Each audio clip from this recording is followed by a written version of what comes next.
ഒരു public speaking കുറച്ചും കൂടെ എനിക്ക് യൂസ്ഫുൾ ആയിട്ട് തോന്നി. കാരണം അത് വെച്ച് കൂടുതലായിട്ട് നല്ല കുറെ പുതിയ വേർഡ്സ് പറയാൻ വേണ്ടി പറ്റുന്നുണ്ട്. പിന്നെ ഒരാളോട് സംസാരിക്കാനുള്ള ഒരു ഇത് കിട്ടുന്നുണ്ട്. ഒരുപാട് സ്റ്റുഡൻസ് ഇൻട്രോവേർട്ട് ആണ്, എന്നെ കൊണ്ട് ഇതൊന്നും പറ്റില്ല എന്നൊക്കെ പറയാറുണ്ട്. അപ്പോ ഇൻട്രോവേർട്ടായി നിന്നുകൊണ്ടേ ഒരു ബുദ്ധിമുട്ട് തോന്നിയിട്ടുണ്ടായിരുന്നോ? എനിക്ക് ഒരാളോട് ഇങ്ങനെ ഒരു ക്വസ്റ്റ്യൻ ചോദിക്കാൻ അല്ലെങ്കിൽ എന്തെങ്കിലും ഒരു കാര്യം ചോദിച്ചതായിരിക്കും ഭയങ്കര ബുദ്ധിമുട്ടാണ്.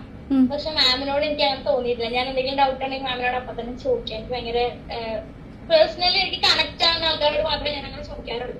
മാം അങ്ങനെ ഒരാളല്ല, എനിക്ക് ഭയങ്കര പേഴ്സണലി കണക്ട് ആയ ഒരാളാണ്. അതുകൊണ്ട് എനിക്ക് എന്തെങ്കിലും ഡൗട്ട് ഉണ്ടെങ്കിൽ പ്രത്യേകിച്ച് അങ്ങനെ ഒരു ഇതില്ലാണ്ട് എനിക്ക് ചോദിക്കാൻ വേണ്ടി പറ്റുന്നുണ്ട്. ബാക്കിയുള്ള ഇപ്പൊ ക്ലാസ്സിലാണെങ്കിൽ ഞാൻ ടീച്ചർമാരോടൊന്നും അങ്ങനെ ഡൗട്ട് വെക്കാറില്ല. ഞാനൊരാളുടെ ഒരു ക്ലാസ്സിലുള്ള ആർക്കും അറിയ പോലും ഇല്ല. ഞാൻ അങ്ങനെ അവരോട് സംസാരിക്കാറില്ല. മൈൻഡ് മൈ ഓൺ ബിസിനസ്, അതാണ് എന്റെ ഞാൻ എന്റെ എന്തെങ്കിലും കാര്യങ്ങൾ ചെയ്തിട്ട് എവിടെയെങ്കിലും ഒക്കെ ഉണ്ടാവും.